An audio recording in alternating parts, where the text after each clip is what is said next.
सहज हमें स्वीकृति प्रदान करी। और प्रदान करते हुए आज उनके प्रवचनों की मंगल श्रृंखला का भी हम सभी लाभान्वित करेंगे, लाभ लेंगे। तो मैं पुनः पंडित साहब से निवेदन करता हूं कि आप हम सबको तत्व ज्ञान के माध्यम से लाभान्वित करें। आदरणीय पंडित श्री अंकुर जी शास्त्री, भोपाल।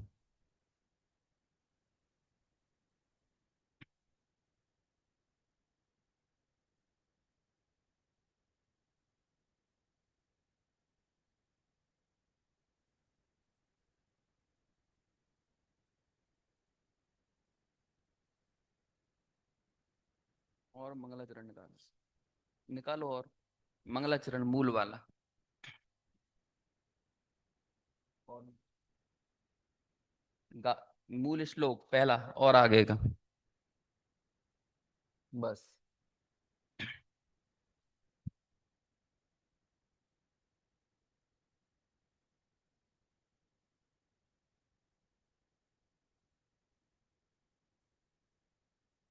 णमो अरिहंताणम, णमो सिद्धाणम, णमो आयरियाणम, णमो वज्रायाणम, णमो लोये सवसाहुणम।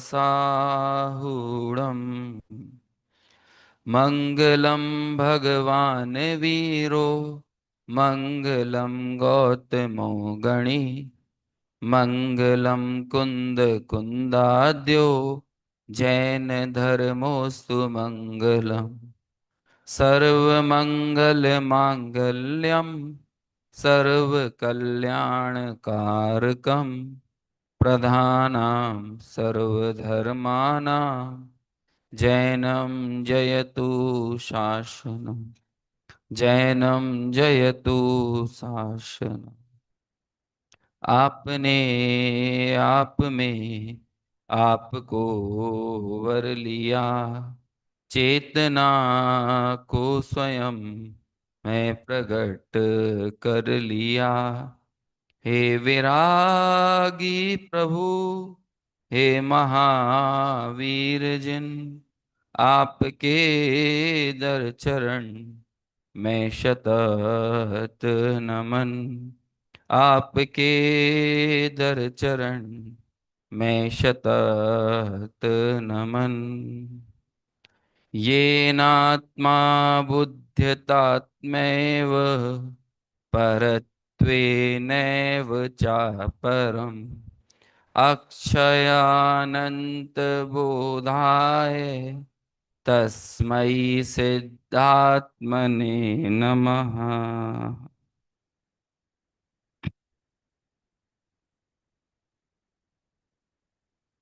आचार्य पूज्यपाद द्वारा विरचित समाधि तंत्र ग्रंथ विराजित है,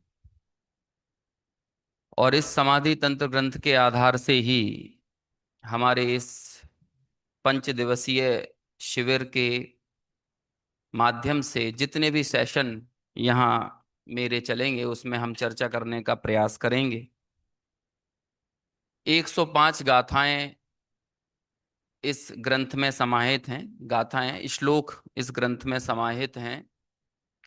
यद्यपि ये तो संभव नहीं होगा कि हम इस ग्रंथ की संपूर्ण विषय वस्तु का अवगाहन इन 5 दिनों में कर पाएं, लेकिन एक संक्षिप्त समझ और इस ग्रंथ का जीस्ट क्या है, इसका हार्द क्या है, कैसी मंगलकारी बात आचार्य ने इसमें कही है, यदि हम उन आचार्य के विजन को समझ पाए तो हम स्वतंत्र रूप से इसके स्वाध्याय करने के लिए कुछ प्रेरित हो पाएंगे। एक सुखद संयोग ही कहें कि पिछले 2-3 वर्षों से जब भी मुझसे ये पूछा जाता है कि क्या विषय आप लेने वाले हैं शिविर के पूर्व अथवा किसी कार्यक्रम के पूर्व, तो मैं 4-5 ऑप्शंस देता हूं, लेकिन पिछले 2-3 वर्षों से ऐसा हो रहा है कि सब लोग सिलेक्ट करते हैं समाधि तंत्र ही। अभी विगत वर्ष 10 लक्षण पर्व के अवसर पर भी सुनील भाई यहाँ पर मौजूद हैं, उनके सामने भी मैंने 2-3 विषय दिए थे, उन्होंने भी चुना तो समाधि तंत्र को ही चुना। और अभी मैंने नीलेश भाई के समक्ष भी अपने 4-5 विषय रखे, तो वहाँ भी उन्होंने उन 4-5 विषयों में से बाकी को एलिमिनेट करके समाधि तंत्र को ही यहाँ पर वरीयता दी। और पता नहीं क्या एक समाधि तंत्र को लेके जो माहौल देखने को मिलता है, पिछले 2-3 वर्षों पहले ऐसा नहीं था। आजकल तो अनेकों विद्वानों के द्वारा सभाओं में, अभी जयपुर के शिविर में भी समाधि तंत्र पर विशेष कक्षाएं चली।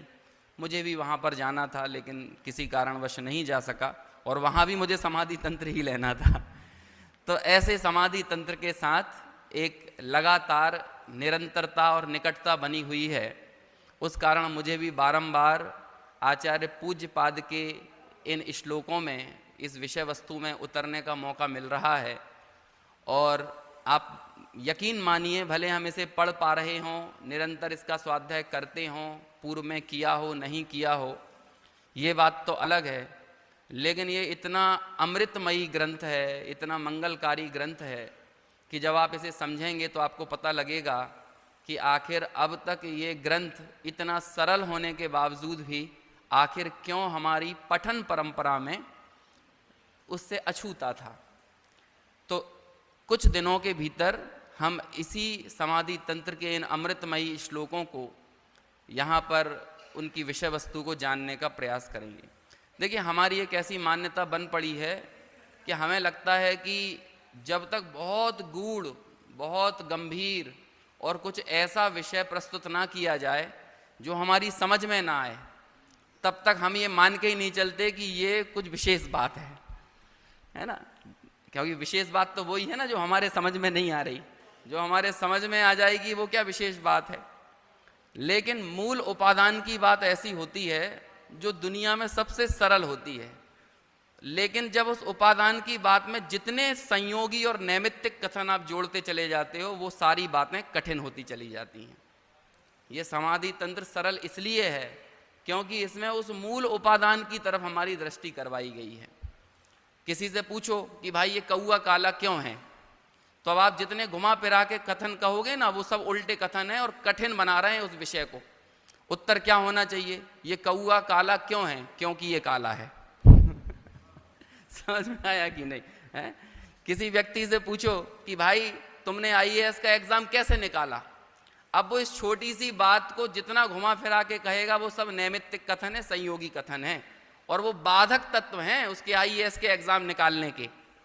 तो उससे पूछो तुमने कैसे निकाला, क्योंकि निकाला, इसलिए निकाला। यदि आईएएस का एग्जाम निकल गया ना, यही मेरे निकालने का प्रमाण है, इसके अलावा और दूसरे कोई प्रमाण की आवश्यकता नहीं है। लेकिन अब उल्टे सीधे कहेगा कि मैं रात रात भर पढ़ता था, पार्ट टाइम जॉब करता था, वहां से पैसे कमाता था, फिर मेरी माता मेरे लिए ये करती थी, मेरे पिता ये करते थे। अब ये जितने भी कथन वो बोल रहा है ना, ये उसकी उस सहज होने वाली घटना को कठिन बनाने वाली बातें हैं। समाधि तंत्र सरल इसलिए है क्योंकि इसमें सबसे सरल बात कही गई है, सबसे जरूरी बात की गई है, सबसे मूल बात की गई है। और मैं आपको एक यकीन दिलाकर ये बात कह सकता हूं दावे के साथ कि आप आंख बंद करके समाधि तंत्र के 105 श्लोकों में रैंडमली ऐसे उंगली उठाना, और जिस नंबर पर आपकी उंगली चली जाए, जिस श्लोक पर, आप उस श्लोक की विषय वस्तु में उतर जाना।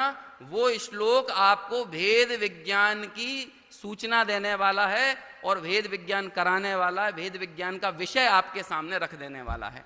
आप तो आंख बंद करके कोई भी श्लोक 105 में से चुन लीजिए, तो हर एक श्लोक अपने आप में परिपूर्ण है। हर श्लोक अपने आप में बहिरात्म पने को छोड़कर अंतरात्मा होने की प्रेरणा देने वाला है। हर श्लोक पर द्रव्य से दृष्टि हटाकर स्वद्रव्य पर दृष्टि को केंद्रित करने वाला है, और यही वास्तव में समाधि है, और यही समाधि का तंत्र है। यहाँ समाधि शब्द का क्या मतलब है?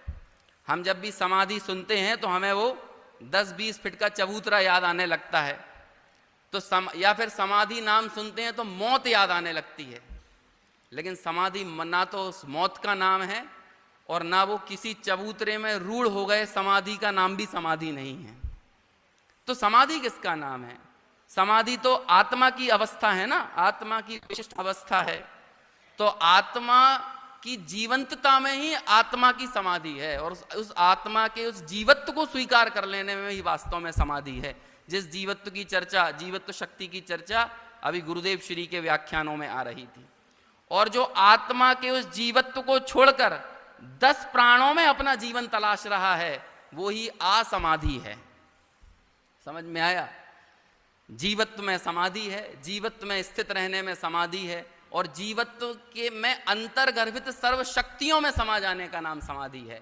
अब वो दर्शन हो, ज्ञान हो, चारित्र हो, चिति हो, दृष्टि हो, सुख हो, वीर हो, प्रभुत्व हो, विभुत्व हो, क्योंकि वे सभी एक ज्ञान मात्र भाव में ही वे सर्व शक्तियां उछल रही हैं ना, और बस उसी में समा जाने का नाम समाधि है। इसलिए समाधि मौत नहीं, समाधि जीवन है। और तंत्र मतलब होता है तरीका, तंत्र यानी होता है प्रणाली, विधि। तो समाधि की विधि इज इक्वल टू समाधि तंत्र। समाधि की प्रणाली मतलब समाधि तंत्र, समाधि पाने का तरीका, उसका नाम है समाधि तंत्र। और ये समाधि तंत्र यानी समाधि की विधि आचार्य ने प्रत्येक श्लोक में हमारे सामने प्रस्तुत की है, और उसकी छटा आपको मंगलाचरण से ही समझ में आ जाएगी। अब चूंकि मेरे पास 8-9 जितने भी सेशन होंगे, मैंने इन 105 श्लोकों का अपने ही मन में एक सिलेबस बनाया है, जो आपको 8-9 दिनों में, 8-9 सेशन के बीच में, 8-9 दिन में तो नहीं, उन सेशंस में आपके सामने उस सिलेबस वाइज चर्चा कर सकूं। अब मैंने इसमें कैसा विभाजन किया है, जैसे कि अभी मैं जो चर्चा करूंगा वहां पर हम बात करेंगे समाधि तंत्र की भावना। इस समाधि तंत्र में आचार्य की क्या भावना है? आचार्य कौन से हैं? इनका और दूसरा नाम क्या था? देवनंदी, है ना, लेकिन ये आचार्य पूज्यपाद के नाम से ही फेमस हैं। एक और नाम था इनका, वो भी मालूम है किसी को? जिनेंद्र बुद्धि। समझ में आया?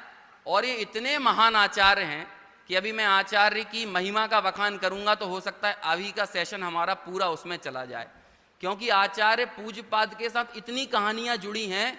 कई मायनों में तो आचार्य कुंद के जीवन में जितनी कहानियां हैं ना, उससे भी ज्यादा कहानियां यदि किसी की सुनने मिलती हैं तो आचार्य पूज्यपाद की मिलती हैं। लेकिन वे आचार्य पूज्यपाद, जिनका ये समाधि तंत्र ग्रंथ तो है ही, एक और बहुत प्रसिद्ध ग्रंथ है सर्वार्थ सिद्धि, जो कि तत्वार्थ सूत्र की अभी जो प्राप्त टीकाएं हैं उनमें सबसे पुरानी है ना। और उसके अलावा एक और प्रसिद्ध ग्रंथ है इष्टोपदेश। इष्टोपदेश पर भी गुरुदेव श्री के प्रवचन हुए हैं, और समाधि तंत्र पर भी गुरुदेव के प्रवचन हुए हैं। और संयोग की बात देखिए, समाधि तंत्र पर गुरुदेव के जो प्रवचन हुए हैं ना, मालूम उसका नाम क्या है? आपको पता है किस नाम से छपे हैं वो? समाधि की स्वतंत्रता। और ये स्वतंत्रता दिवस के ऊपर ही के ही समझ लीजिए प्रसंग पर आपका ये शिविर यहाँ पर चल रहा है। तो वो स्वतंत्रता को सेलिब्रेट करके तो हो सकता है कि हम अपने इस शरीर से जुड़ी हुई या असमान जाति द्रव्य पर्याय से जुड़ी हुई स्वतंत्रता को सेलिब्रेट करेंगे, लेकिन समाधि की स्वतंत्रता यानी समाधि तंत्र को समझकर हम हमारी शाश्वत स्वतंत्रता से परिचित हो सकेंगे।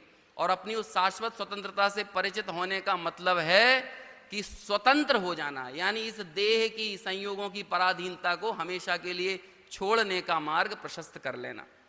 तो ऐसे उन आचार्य पूज्यपाद के ये कुछ ग्रंथ प्रसिद्ध हैं। इसके अलावा भी हैं, शांत्याष्टक है, जैनेन्द्र व्याकरण हैं, बहुत बहुत ग्रंथ हैं। और ये इतने मेधावी और प्रतिभाशाली आचार्य थे कि मेरे हिसाब से आचार्य जिनसेन, जो अपने कौन सा ग्रंथ है, आदि पुराण के रचयिता है ना, जो आचार्य जिनसेन, उन्होंने तो आचार्य पूज्यपाद को मालूम क्या कहा है? उन्होंने कहा ये तो कवियों के तीर्थंकर हैं। समझ में आया? विद्वानों के तीर्थंकर हैं। मतलब इनकी कवित्व प्रतिभा पर इतने मुग्ध थे वे कि उन्होंने कहा तो ये तो साक्षात क्या है, जो कवि हैं, रचनाकार हैं, उनके तीर्थंकर हैं। ऐसी ऐसी उपमाएं दी गई हैं। और भी बहुत सारी कथाएं हैं, उन कथाओं का उल्लेख करना अभी यहाँ पर बहुत प्रासंगिक है नहीं। जब समय कम हो तो हमें मूल मुद्दे पर जल्दी से जल्दी पहुँच जाना चाहिए। तो ऐसे उन आचार्य पूज्यपाद के द्वारा रचे हुए इस समाधि तंत्र ग्रंथ में आप उनकी कवित्व प्रतिभा को तो देखेंगे ही, लेकिन बहुत छोटे, कम और सरल शब्दों में बड़ी गहरी बात कह देने की कला से भी परिचित हो सकेंगे। दूसरी एक और बात आपको बता दूं कि ये समाधि तंत्र और अभी जो सुबह आप योगसार प्राव्रत, योगसार मूल योगसार प्राव्रत नहीं, योगसार ग्रंथ पर जो विधान कर रहे हैं, इनमें कुछ आपस में संबंध है क्या? क्या संबंध है, कोई बोलेगा? 3 आत्माओं का वर्णन किया है, 3 प्रकार की आत्माओं का वर्णन किया है। एक और आचार्य हैं जिन्होंने 3 प्रकार की आत्माओं का स्पेसिफिकली अपने ग्रंथ में वर्णन किया है। वो कौन है? जो कि आचार्य पूज्यपाद से पहले हुए, आचार्य कुंद कुंद। समझ में आया किन्होंने? जो इस समाधि तंत्र का भी बेस और जो मूल है वो आपको कहां जाकर मिलेगा? कहां मिलेगा? आचार्य कुंद कुंद के एक ग्रंथ में। मैं ग्रंथ का नाम अभी बताऊंगा, लेकिन आप धीरे धीरे चीजों से संधि बैठाते चले जाना। आचार्य कुंद कुंद में और आचार्य पूज्यपाद में लगभग कितने वर्षों का अंतर है? 500 ईयर्स, 500 साढ़े 500 वर्ष का। आचार्य कुंद कुंद का जन्म हुआ था प्रथम शताब्दी के आसपास, उनका कार्यकाल रहा। और ये जो आचार्य पूज्यपाद हैं, ये 5वीं 6वीं शताब्दी के मध्य में इनका कार्यकाल माना जाता है अनेक प्रमाणों से। और जो योगिंदु देव जिनका योगसार ग्रंथ है, वो कब हुए? वो और लगभग आचार्य पूज्यपाद के भी 500 साढ़े 500 साल बाद हुए। समझ में आया? तो 3 आचार्य जो 1000 वर्षों की परंपरा में हुए हैं, बीच में भी अनेकों आचार्यों ने वर्णन किया, लेकिन ये 3 ग्रंथ जो प्रसिद्ध हैं, इसलिए मैं इनका जिक्र यहां पर मुख्य रूप से कर रहा हूं। तो आचार्य कुंद कुंद का मोक्ष पाहुड़ ग्रंथ है। आप ये समझ लीजिए, मोक्ष पाहुड़ की गाथाओं को हूबहू संस्कृत में ट्रांसलेट कर दिया हो। अनेक श्लोक आपको समाधि तंत्र में बिल्कुल ऐसे मिलने वाले हैं। कौन सा ग्रंथ है? कहां पर है ये मोक्ष पाहुड़? अष्टपाहुड़ में। हमने अष्टपाहुड़ में उसको रखा जरूर है, लेकिन वो अष्टपाहुड़ एक ग्रंथ नहीं है, वो 8 ग्रंथ हैं। और 8 ग्रंथ चूंकि छोटे छोटे थे, तो हमने हमारी सुविधा के लिए क्या कर दिया, उन दोनों को एक साथ ही प्रकाशित किया। पहले समाधि तंत्र और इष्टोपदेश भी साथ में प्रकाशित थे, है ना? बाद में उन दोनों को सेपरेट किया गया। तो इसका मतलब दोनों साथ में प्रकाशित हो जाते तो एक ग्रंथ नहीं हो जाते, दोनों ही अलग अलग रहते। ऐसे ही मोक्ष पाहुड़ की विषय वस्तु जो कि प्राकृत में थी, उसी को संस्कृत में किसने उतार दिया? आचार्य पूज्यपाद ने। और योगिंदु देव का जो योगसार है वो किस भाषा में है? अपभ्रंश में। तो समझ लीजिए कि पूज्यपाद आचार्य का जो आत्मा का वर्णन संस्कृत श्लोकों में था, उसी को बाद में ट्रांसलेट करके कुछ अपनी विषय वस्तु जोड़कर कुछ अपना तरीका प्रस्तुत करने का आचार्य योगिंदु देव का स्वयं का है, योगिंदु देव स्वामी का स्वयं का है। तो उन योगिंदु देव ने अपभ्रंश भाषा में इसी 3 प्रकार के आत्मा का वर्णन सामने प्रस्तुत किया है। तो इस तरह इन तीनों ग्रंथों में और तीनों आचार्यों में एक प्रकार की संधि बैठती है, और तीनों ही एक मूल संघ की धारा से जुड़े हुए आचार्य हैं। आचार्य कुंद कुंद का नाम तो आपको पता ही है, पद्मनंदी। और आचार्य पूज्यपाद का नाम भी क्या है? देवनंदी। तो ये नंदी क्या होता है? मूल में तो उनका नाम था कुंद, वो देव, और वहां पर उनका नाम था पद्म। लेकिन नंदी संघ के होने के कारण वो क्या कहलाते थे? पद्मनंदी। और ये भी नंदी संघ के होने के कारण कौन कहलाते थे? देवनंदी। मतलब जिस परंपरा में कुंद कुंद हुए, जिस परंपरा में आचार्य उमा स्वामी हुए, जिस परंपरा में समंतभद्र आचार्य हुए, उसी परंपरा में आगे जाकर कौन हुए? पूज्यपाद। तो बिल्कुल जैसा भाव, जैसा प्रस्तुतिकरण का तरीका, जैसे शुद्धात्मा के ऊपर उनकी मूल दृष्टि जैसी आचार्य कुंद कुंद की थी, वैसे ही आपको पूज्यपाद की देखने को मिली। और आगे चलकर इसी परिपाटी में एक और मुनि हुए, उनका नाम क्या था? योगिंदु देव। समझ में आया ना? इसी में दीक्षित। इसीलिए जब हम पढ़ रहे हैं ना, तो हमने आज सुबह एक श्लोक वो छंद पढ़ा था, तो उसमें बात आई थी कि जैसा समय सार है वैसा ही योग सार है। अब योग सार में समय सार की झलक कैसे मिल रही है? क्योंकि उसी परंपरा में है ना बात। देखो ये जैन आचार्यों की महानता है। यहां परवर्ती आचार्य, परवर्ती मुनिराज, परवर्ती ज्ञानी आगे जो भी जन्म लेते हैं ना, वो अपने पूर्व के आचार्यों को, गुरुओं को नकार कर अपनी स्थापना नहीं करते। लेकिन आप अन्य दर्शनों में चले जाओ, पाश्चात्य आदि दर्शन में चले जाओ, तो जो शिष्य जिस गुरु से सीखता है ना, उस गुरु को ही नकार के अपनी स्थापना करता है। समझ में आया? सुकरात से सीखा किसने? प्लेटो ने। और प्लेटो ने सुकरात के सिद्धांतों को नकार दिया। और प्लेटो से सीखा अरस्तु ने, और बाद में अरस्तु ने किसे नकार दिया? प्लेटो को नकार दिया। जिस गुरु से सीखते हैं उसको ही नकार के अपना वजूद स्थापित करते हैं। लेकिन हमारे आचार्यों की, हमारे मुनिराजों की ये विशेषता है कि जैसा मार्ग तीर्थंकरों के द्वारा, गणधरों के द्वारा प्रस्तुत किया गया है, कोई 100 साल बाद हो, 500 साल बाद हो, 1000 वर्ष बाद हो, 1500 वर्ष बाद हो, लेकिन सबका प्रस्तुतिकरण क्या होता है? उसी मूल तत्व की धारा से जुड़कर, उसे पकड़कर ही वे अपना संपूर्ण प्रस्तुतिकरण रखते हैं। और इसका कारण क्या है कि कोई भी आचार्य, कोई भी मुनि अपना इस असमान जाति द्रव्य पर्याय के साथ अपना अस्तित्व या वजूद स्थापित करना नहीं चाहता, बल्कि वो तो मूल तीर्थंकरों की बात को जन जन तक पहुंचाना चाहता है। और वो बात ऐसी है कि जिससे हमारा ये असमान जाति द्रव्य पर्याय के साथ एकत्व टूटे और हम भेद विज्ञान के मंगलमय जो स्वरूप है, जो भेद विज्ञान का मूल विषय है, हम उससे परिचित होकर स्वयं भेद विज्ञानी हो सकें। तो एकमात्र भेद विज्ञान का लक्ष्य जिनवाणी के चप्पे चप्पे में, पंक्ति पंक्ति में, कण कण में समाया हुआ है। और वही समाधि तंत्र का मूल विषय है, मूल ध्येय है। तो यहां तक तो बात हुई आचार्य पूज्यपाद की और आचार्य पूज्यपाद के ग्रंथ समाधि तंत्र की। बहुत संक्षेप में अपन ने ये बात उनके बारे में पढ़ने का, जानने का प्रयास किया। थोड़ा और डिटेल में आपको जानना है तो ये जो समाधि तंत्र है, इसके पूर्व में आचार्य पूज्यपाद का भी परिचय है और समाधि तंत्र का भी परिचय, उसको पढ़ना चाहिए और पढ़ना ही चाहिए। हमारे पास अभी 4-5 दिन को दूसरा कोई काम तो है नहीं, इस बहाने कम से कम हम एक आचार्य से परिचित हो सकेंगे, उनके ग्रंथ से, उनकी कृति से परिचित हो सकेंगे। 105 श्लोक हैं। इसका दूसरा नाम है समाधि शतक। तो आपने यदि समाधि तंत्र नहीं सुना होगा तो क्या सुना है? समाधि शतक। अब ये दोनों नाम कैसे आए कि मूल जो पूज्यपाद आचार्य हैं, मैं यहां पर देवनंदी नहीं कहकर पूज्यपाद ही कहूंगा, क्योंकि पूज्यपाद नाम ही उनका अत्यंत प्रसिद्ध है।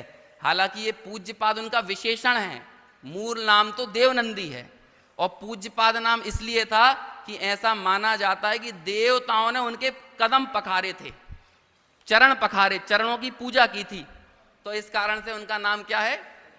पूज्यपाद। पाद यानी पैर, है ना। और जिन्होंने उन की पूजा की हो, इसलिए वो क्या कहलाए? पूज्यपाद। एक और आपको पता हो किंवदंती है कि आचार्य कुंद तो एक बार विदेह क्षेत्र गए थे, समझ में आया। लेकिन आचार्य पूज्यपाद तो Bhayander to Borivali, Borivali to Bhayander type का मामला था। समझ में आया। अप डाउन लगा रहता था इनका। तो ये तो विदेह क्षेत्र बिल्कुल ऐसे इन्हें विशिष्ट रिद्धि थी कि ये तो अप डाउन अनेकों बार इन्होंने, समझ लीजिए, विदेह, ऐसी किंवदंती है। मैं इसको कोई पुख्ता प्रमाण के तौर पर नहीं रखूंगा। आचार्य पूज्यपाद के साथ बहुत कथाएं जुड़ी हैं। देखो, जिस व्यक्ति के साथ जितनी कथाएं जुड़ी हों, समझ लेना उसका व्यक्तित्व तो उतना ही बड़ा होता है। समझ में आया ना। अभी नरेंद्र मोदी के साथ इतनी कथाएं क्यों कही जाने लगी? क्योंकि वो एक बड़ा व्यक्तित्व हो गया ना। यदि वो सामान्य रह जाते तो कौन बताता कि ये चाय बेचने वाले थे और पहले क्या करते थे और बाद में क्या करते थे? कोई नहीं देखता। तो भले उन कथाओं की में कितनी सच्चाई है या सच्चाई नहीं है, इसका आकलन मत करो, लेकिन किसी के साथ यदि कथाएं जुड़ी हैं तो आप ये समझ लीजिए वो पूरा का पूरा ऑरा, वो पूरा का पूरा समय उस व्यक्तित्व के प्रभाव में कितनी घनीभूत तरीके से उसके प्रभाव में समाया हुआ था, कितना जबरदस्त प्रभाव उनका रहा होगा। तो ऐसे आचार्य पूज्यपाद के इस समाधि तंत्र ग्रंथ का नाम समाधि तंत्र और दूसरा नाम क्या है? समाधि शतक। समाधि तंत्र इसका नाम है, ये कैसे पता चलता है कि जो इसका 105वें नंबर का श्लोक है उसमें आचार्य पूज्यपाद ने खुद इसका नाम समाधि तंत्र ऐसा कहा है। तो इसलिए इसका नाम क्या हो गया? समाधि तंत्र। तो अब समाधि शतक नाम कैसे है कि इस ग्रंथ के टीकाकार हैं प्रभाचंद्र आचार्य, और ऐसा माना जाता है ये वही प्रभाचंद्र आचार्य हैं जिन्होंने रत्नकरंड श्रावकाचार्य की भी टीका लिखी है। समझ में आया ना? प्रभाचंद्राचार्य नाम के बहुत सारे व्यक्तित्व हुए हैं, लेकिन ये कौन से प्रभाचंद्राचार्य हैं? तो कहा जाता है वो रत्नकरंड श्रावकाचार्य की टीका लिखने वाले। ऐसी संस्कृत को मिलान करके ऐसी बात समझ में आती है, जो संस्कृत लिखी ना, उन प्रभाचंद्र आचार्य ने इसका नाम समाधि शतक ऐसा कहा, तो इसलिए इसका नाम क्या हो गया एक और, समाधि शतक। तो समाधि शतक कहें या समाधि तंत्र कहें, इन दोनों में कोई समस्या नहीं होना चाहिए। अब क्या कुछ इस समाधि तंत्र का विजन है, आपको वो सारा का सारा विजन इस मूल जो पहला नंबर का जो श्लोक हमने पढ़ा ना मंगलाचरण के रूप में, इस मंगलाचरण में ही आपको उसकी झलक मिल जाएगी कि समाधि तंत्र मतलब क्या, क्या है समाधि तंत्र। और आप इस श्लोक को समझ लोगे तो हो गया समाधि तंत्र।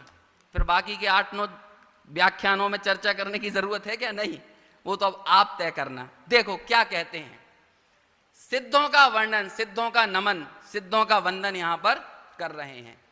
येन आत्मा, मूल श्लोक को देखिए आप, है ना, स्क्रीन पर दिख रहा है ना सबको। आचार्य के शब्द, आचार्य के मंगलकारी वाणी, उससे ही जुड़कर हम यदि चलेंगे तो अपने आप में बहुत आनंद आएगा, है ना। येन आत्मा अबुद्ध्या, देखो आत्मा के बाद एक उल्टा एस बना हुआ है ना, उल्टा नहीं सीधा ही ऐसे ही है, सीधा ही है ना। तो ये संस्कृत में इसका क्या मतलब होता है, इसको अवग्रह बोलते हैं, अवग्रह का चिन्ह। और आपको पता है जहां पर एक मात्रा होती है वो कहलाता है लघु, है ना, जहां 2 मात्रा होती है वो कहलाता है दीर्घ, और जहां 3 मात्राएं हो वो क्या कहलाता है, वहां पर थोड़ा सा उच्चारण और लंबा खींचना है। तो जब 3 मात्राओं को बताने के लिए मूल मात्रा रख दी और उसके बाद ये एस बना दिया, तो मतलब आपको थोड़ा और खींचना है। और कोई संगीत का जानकार बैठा है क्या यहाँ पे? यदि आप संगीत नहीं भी जानते तो भी आपने कभी रिदम को लिखा हुआ देखा है, किसी गीत को लिखा हुआ, तो उसमें ये एस बने रहते हैं, बार बार एस। ये क्यों बने रहते हैं कि आपको इतना लंबा उसको खींचना है। समझ में आया ना? तो एक तो आत्मा, ये शब्द पूरा हो गया, अब आत्मा के बाद एक आ और लगाना था, तो क्या लगाएं, बड़े आ की मात्रा तो एक ही होती है ना, तो फिर क्या कर देते हैं उसमें 3 मात्राओं को लगाने के लिए, इसको शायद प्रलुप्त ऐसा कुछ नाम है इसका, है ना उसका प्रयोग किया जाता है। तो कर दिया येन आत्मा, और जो बुद्ध्यत ये लिखा है ना आगे बुद्ध्यत, तो वो बुद्ध्यत नहीं है, अबुद्ध्यत। क्या हो जाएगा, येन आत्मा अबुद्ध्यत, जिसने आत्मा को, अबुद्ध्यत यानी बुद्ध्यत यानी होता है जानना, और अबुद्ध्यत भूतकाल का पास्ट टेंस का प्रयोग है, तो जानना और जाना। क्या हो गया, येन आत्मा अबुद्ध्यत, जिसने आत्मा को जाना। क्या हो गया पहली लाइन का अर्थ? देखो मैं कह रहा हूं ना, इतना सरल है कि आप कल्पना नहीं कर पाओगे। सिद्ध परमेष्ठी की परिभाषा किसको याद है? सबसे छोटी सिद्ध परमेष्ठी की परिभाषा कोई सुना सकता है? मैं आपको सुनाऊंगा इस श्लोक के बाद, नहीं तो अभी तक आपने बाल बोध के बेचारे बच्चों ने भी जो परिभाषा पढ़ी है ना, वो भी बहुत बड़ी पढ़ी है लेकिन उससे भी छोटी परिभाषा यहां पर पूज्यपाद आचार्य ने दी है। और ये सिद्ध परमेष्ठी की परिभाषा, सिद्ध परमेष्ठी कैसे है, यही बताया जा रहा है। समझ में आया? नहीं तो हमने क्या पढ़ी है, जो निज स्वभाव साधन द्वारा, है ना, 4 घातीय कर्मों का, और पहले से शुरू होती है ना, जो ग्रस्त अवस्था त्याग कर मुनि पदंगीकार कर, निज स्वभाव साधन द्वारा 4 घातीय कर्मों का 6 करके, पश्चात 4 अघातीय कर्मों का भी 6 करके, है ना, क्या कौन से परम पद में उसमें क्या जो भी है वो तो मुझे भी याद नहीं आ रही है लेकिन ये वाली याद है, और ये आप सबको भी याद होना चाहिए। देखो क्या है पहली लाइन, येन आत्मा अबुद्ध्यत, जिसने आत्मा को जाना। कैसा जाना? अबुद्ध्यत आत्मा इव, अब ये तोड़ना पड़ेगा, आप स्क्रीन पे देखो, मेरा मुंह मत देखो। येन आत्मा अबुध्यत आत्मा अबुध्यत आत्मा इव। अब इसका क्या मतलब हुआ? जिसने आत्मा को जाना। क्या जाना? आत्मा। जिसने आत्मा को आत्मा जाना। समझ में आया? पहली लाइन का अर्थ क्या हो गया? जिसने आत्मा को आत्मा जाना। और क्या क्या जाना? परत्वेन एव अपरम, और अपरम, और पर को, अपरम यानी मुझसे भिन्न, अर्थात पर। जिसने पर को पर जाना और आत्मा को आत्मा जाना। बस बोलो कितनी कठिन बात है। अरे इसमें क्या विशेषता है? कोई अच्छी विशेष गहरी बात बताओ, केवल ज्ञान से पार भगवान आत्मा दिखाओ। है? तब जाकर तो कुछ बात बनेगी। अरे गुरुदेव श्री के निरंतर के प्रतिक्रमण सामायिक में समाधि तंत्र के श्लोक निरंतर गुंजायमान रहते थे। इतना इतना समझ लीजिए समाधि तंत्र का प्रभाव था। ये उनके एक दिन किसी दिन विशेष की विषय वस्तु नहीं थी, प्रतिदिन चलने वाली, समझ लीजिए स्मरण में रहने वाली विषय वस्तु है समाधि तंत्र की। कितनी सुंदर सिद्ध भगवान की परिभाषा है। निज को निज, पर को पर जान। ये तो हमने सम्यक दृष्टि की परिभाषा पढ़ी है। आपने ये परिभाषा किस में लगा दी? ये तो आपने सिद्धों में लगा दी, क्योंकि ये तो सिद्धों की परिभाषा है कि सम्यक दृष्टि की परिभाषा है। अरे सम्यक दृष्टि हो या सिद्ध भगवान हो, ज्ञेय से भिन्न ज्ञायक को जानना तो दोनों का ही काम है। सम्यक दृष्टि के सामने ज्ञेय है थोड़े कम, और सिद्धों के सामने है ज्ञेय पूरा लोकालोक, लेकिन तब भी दोनों के लिए एक तो एक ही रहेगा। सिद्धों के लिए भी एक तत्व एक ही है, सिद्धों का स्वा भी एक है और सम्यक दृष्टि का स्वा भी एक है। हो गई ना सिद्ध बनने की प्रणाली। सिद्ध बनने की क्या तरीका है? सिद्ध बनने का क्या तंत्र है? देखो ये है तंत्र। जिसने आत्मा को आत्मा और पर को पर जाना, और जिसने ये जान लिया उसने आगे क्या किया? अक्षय अनंत बोधाय। जिसने इस एक ज्ञान को प्राप्त किया ना, जिसने इस एक को जाना, उसने अक्षय और अनंत सबको जान लिया। समझ में आया? अज्ञानी के भी पूरे लोकालोक के दो बंटवारे होते हैं, जानने के दो तरीके होते हैं, और ज्ञानी भी लोकालोक को दो ही तरह से जानता है। अज्ञानी जानता है इष्ट और अनिष्ट करके, और ज्ञानी जानता है स्वा और पर करके। जानते दोनों दो ही तरह से हैं। समझ में आया? अज्ञानी के सामने, अज्ञानी का तो इस दुनिया में विचरण ऐसे हो रहा है जैसे वो शॉपिंग मॉल में घूम रहा हो, और ज्ञानी ऐसा है कि जैसे म्यूजियम में घूम रहा हो। समझ में आया? जब आप शॉपिंग मॉल में जाते हो तो क्या चलता है? ये ले लूं, ये छोड़ दूं, ये अच्छा है, ये बुरा है, चलता है कि नहीं दिमाग में पूरे टाइम? और म्यूजियम में जाते हो तो तब लगता है ये ले लूं, ये छोड़ दूं, ये अच्छा है, ये बुरा है। तो म्यूजियम में कैसा है? जो जैसा है वैसा है। समझ में आया? हमारा एक ही काम है, जानो और आगे बढ़ो। समझ में आया कि नहीं? केवल ज्ञानी भगवंतों के लिए, ज्ञानियों के लिए ये पूरा विश्व म्यूजियम जैसा हो जाता है, और अज्ञानी के लिए पूरा शॉपिंग मॉल बना हुआ है कि जो लेता है उसमें तो इष्ट अनिष्ट की कल्पना है ही, जो छोड़ता है उसमें भी इष्ट अनिष्ट की कल्पना है। ये वाली साड़ी अभी रक्षाबंधन पे ले लेती हूं, और वो वाली जो दिख रही है उसे दीपावली पे लेके जाऊंगी, है ना? तो जो आपने छोड़ दी उसके प्रति भी यही भाव पड़ा हुआ है कि इसे कभी ना कभी तो मुझे लेना ही है ना। तो ये लेने देने का भाव, इष्ट अनिष्ट की कल्पना, राग द्वेष की बुद्धि, ये 24 घंटे इस अज्ञानी जीव के कायम रहती है। और जिसने स्वा को स्वा और पर को पर जान लिया, उसके लिए बोलो क्या समस्या है? उसके लिए तो सब कुछ एक जैसा ही है कि मेरा, जिस द्रव्य में मेरा स्वा नहीं है उस द्रव्य से मेरा क्या लेना देना। ना वो राग करने का विषय है और ना द्वेष करने का विषय है। और जिस विषय में स्वापने की बुद्धि आवे और पर को पर जान लिया जावे, तो पूरे विश्व के प्रति सिर्फ एक भाव रह जाता है, और उस भाव को बोलते हैं उपेक्षा। क्या बोलते हैं? उपेक्षा। Just ignore, ignore, ignore. सुखी होने का मंत्र है। देखो एक बहुत सुंदर आपको बात बताएं। आचार्य से पूछा गया सम्यक ज्ञान का फल क्या है? क्या है सम्यक ज्ञान का फल? क्या है? तो आचार्य ने मालूम क्या कहा?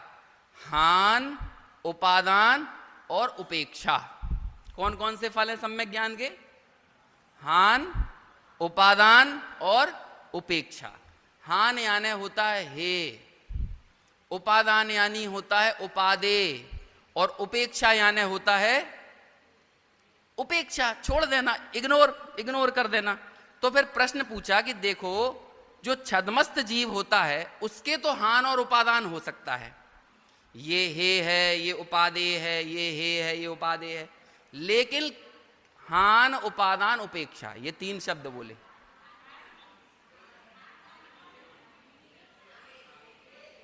हे, हान यानी हे, उपादान यानी उपादेय। ये उपादान वो निमित्त उपादान वाला उपादान नहीं है। समझ में आया? ये हान, उपादान, उपेक्षा, ये मूल शब्द हैं वो आपको। और तीसरा उपेक्षा। एक तो जो छद्मस्त जीव होता है वो तो हे और उपादेय कर सकता है, लेकिन केवल ज्ञानी जो संपूर्ण ज्ञान को प्राप्त हो गए हैं और स्वरूप में पूर्ण रूपेण स्थित हो गए हैं, उनको तो ये हे और उपादेय की बुद्धि नहीं रहेगी। तो उनके सम्यक ज्ञान का क्या फल है, ये प्रश्न किया। तो आचार्य ने कहा उनके सम्यक ज्ञान का एक ही फल है, उपेक्षा, उपेक्षा, उपेक्षा।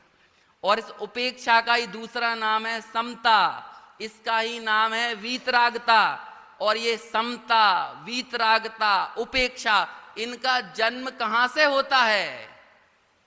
जो आत्मा को आत्मा जानता है और पर को पर जानता है। तो क्या कहा पहली लाइन में? अब आप देखो, पढ़ेंगे तो याद रहेगा।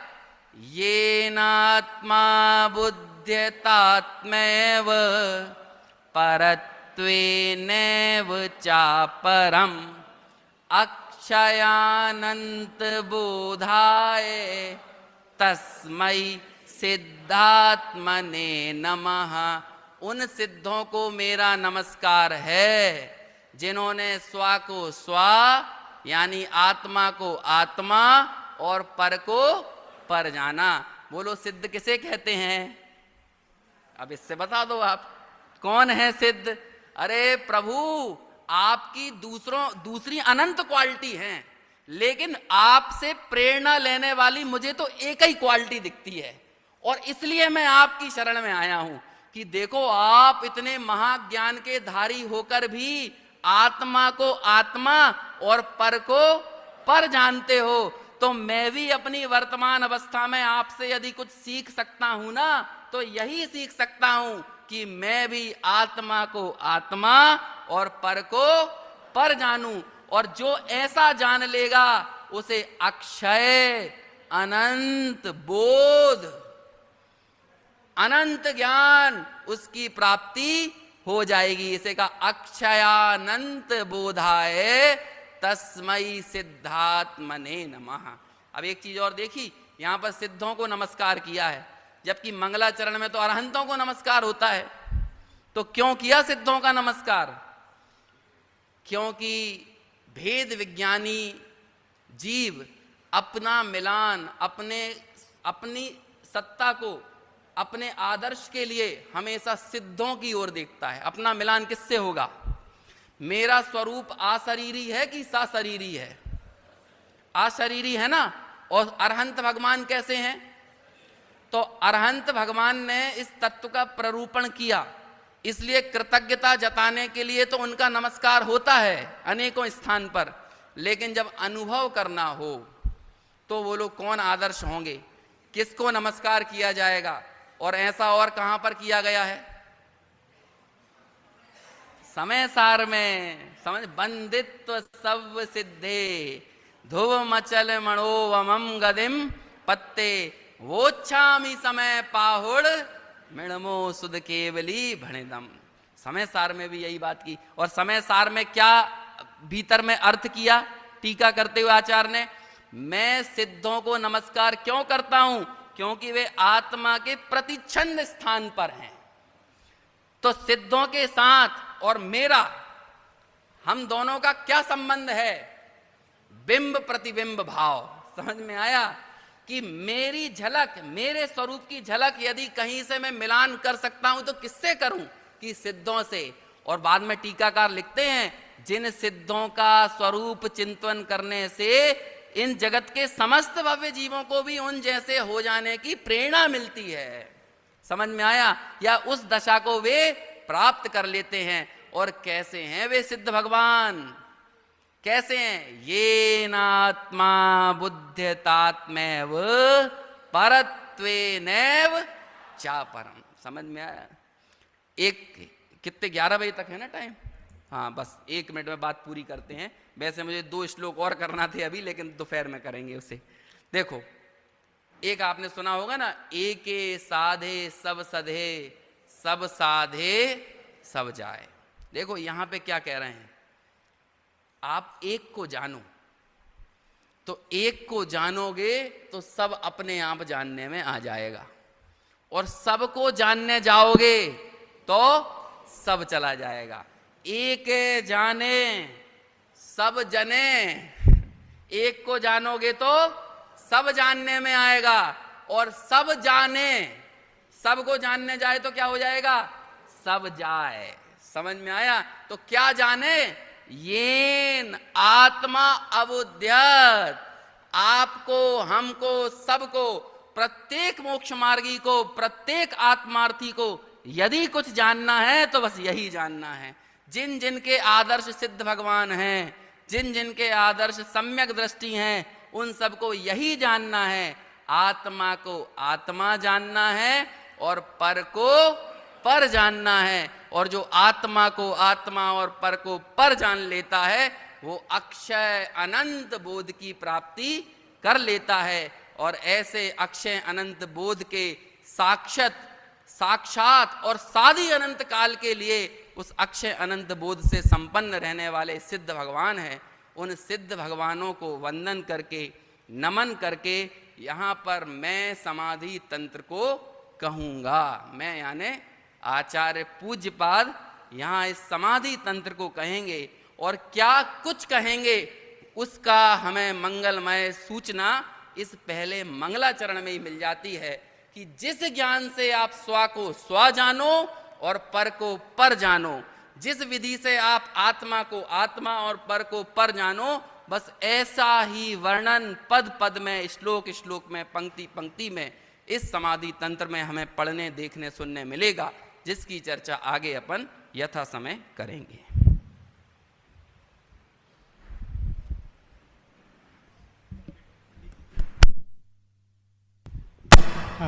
પ્રવીણચંદ્ર નાથાલાલ શાહ અને રેખાબેન પણ આગળ આવી જાય.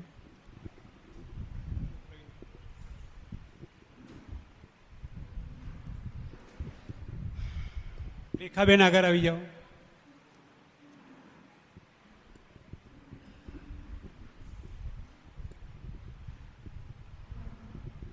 જય જિનેન્દ્ર. સમાધિ તંત્રના રચયિતા કોણ છે, તેમનું બીજું નામ શું છે, કેટલી ગાથાઓ છે, અને ગ્રંથનો કેવો કહ્યું છે, ગ્રંથ કેવો કહ્યું છે, એમ 4 પ્રશ્ન છે. સમાધિ તંત્રના રચયિતા કોણ, તેમનું બીજું નામ શું, કેટલી ગાથાઓ છે, અને ગ્રંથ કેવો છે. હા, સમાધિ તંત્રનું બીજું નામ શું, એમાં કેટલી ગાથાઓ છે, અને તેના રચયિતા કોણ છે. હા, બોલો. સમાધિ તંત્રના રચયિતા પૂજ્યપાદ સ્વામી છે. એમનું બીજું નામ દેવેન્દ્રનંદી છે અને બીજું જીનેન્દ્ર બેન અપર નામ છે, અને એમને 105 ગાથામાં પૂરું સાર બતાવે છે. બરોબર, ઘણું સરસ. ઈષ્ટોપદેશ, સમાધિ તંત્ર અને સમાધિ શતક. સમાધિ શતક બીજું નામ. હા, બોલો.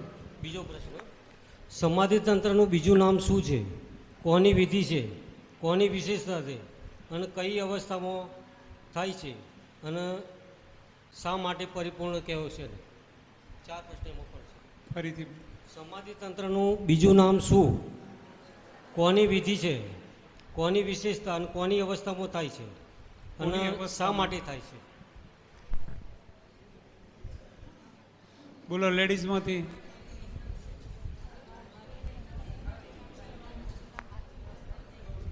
બરાબર છે. ફરીથી. બીજું નામ શું છે સમાધિ તંત્ર? બીજું નામ આપ્યું ને? ફરી બોલો.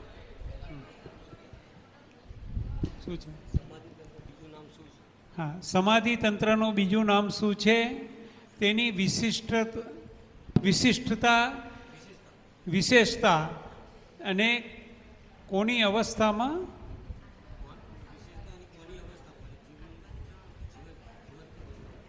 હા, કોની અવસ્થામાં થાય છે? હા, બસ. બોલો શ્વેતાબેન. સમાધિ તંત્રનું બીજું નામ સમાધિ શતક છે. તે મરણની વિધિ નથી, મતલબ એમાં જીવવાની વિધિ बताई છે. जीवन जीने का तरीका कैसे जिया जाता है वह बताया है. प्रणाली, विधि माने प्रणाली, तंत्र. समाधि की प्रणाली, समाधि की प्रणाली. समाधि यानी समता, समता की प्रणाली.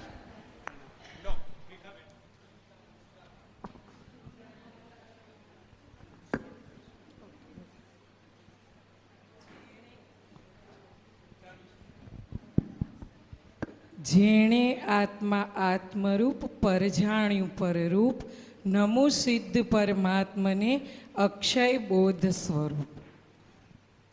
આજે ગ્રંથનો સ્વાધ્યાય ચાલ્યો, એ ગ્રંથના 2 નામ બતાવ્યા. એ નામ કઈ રીતે પડ્યા? હા, એમ.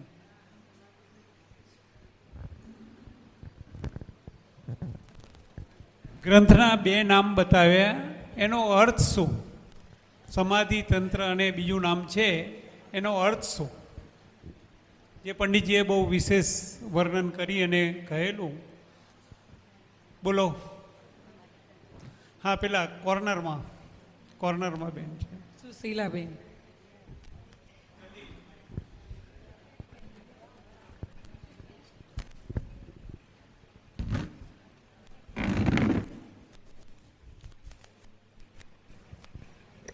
જે મંગલાચરણ બોલ્યા એ મંગલાચરણનો અર્થ એ છે જે આત્માને આત્મા જાણે, પરને પર જાણે. એ નહીં. સમાધિ તંત્ર. હાથ આ બાજુ. કોમલ.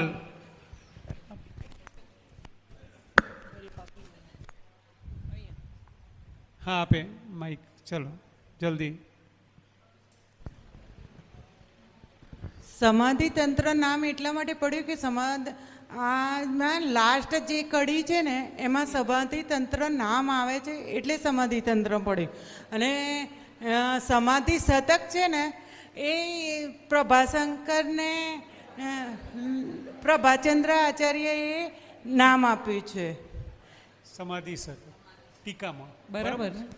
બરોબર છે. એમને 2 ટીકા લખી છે. હા. રત્નકરણ સાવકાચાર્યની બી ટીકા લખી છે અને સમાધિ તંત્રની બી ટીકા લખી. બરોબર. બીજો પ્રશ્ન, સમ્યક જ્ઞાનનું ફળ શું? શું? સમ્યક જ્ઞાનનું ફળ શું? સમ્યક જ્ઞાનનું ફળ શું? સમાધિ તંત્રના આધારે છે. બોલો જેન્ટ્સમાં છે રમેશભાઈ.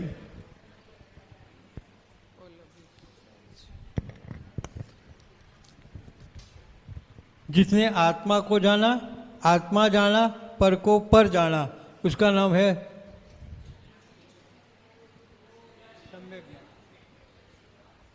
आप सही बोले हैं अपना विषय, लेकिन ये प्रश्न थोड़ा दूसरा है अभी. बोलो और कोई. हाँ, लेडीઝમાં પાછળ શકુંતલાબેન.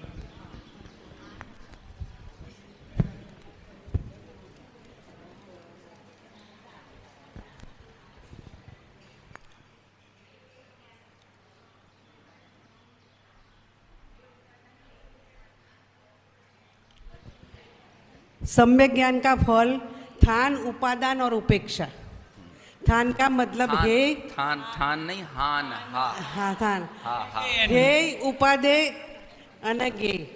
हान से ही हे बना, उपादान से उपादेय और उपेक्षा समता के लिए समता प्रयोग किया जाता है। वितरागता समता वितरागता होगी। ચલો ખૂબ સરસ.